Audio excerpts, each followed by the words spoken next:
Cheng ki khona ki bul punya patuni channa long de la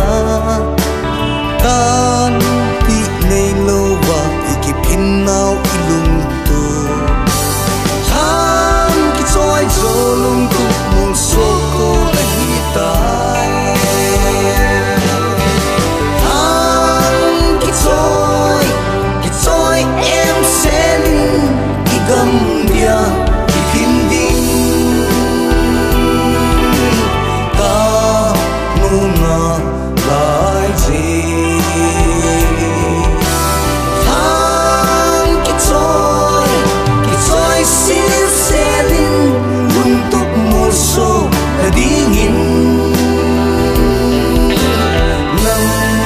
been welcome to home ki a every day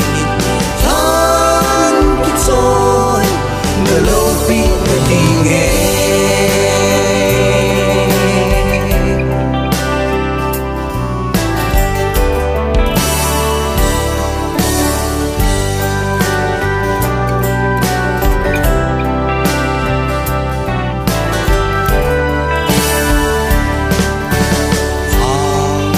khi trôi mù lá cây hồ cái tô vun khăn khu đinh hình ghel khô na zalin kun ngây thân lệ nằm trên gal vun ki vanin i hôm lên điều ki nên cả gal tốt gì han ki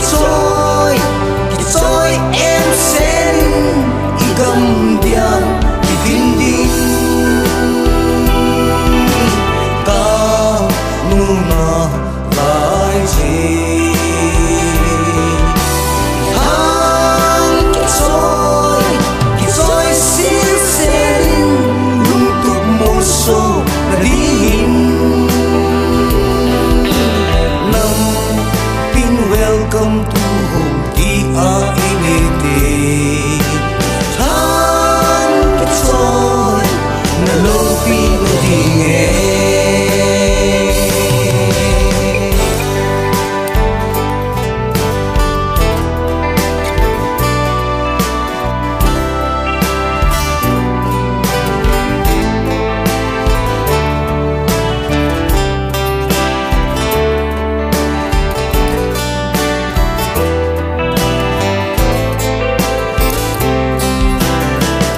vì nghe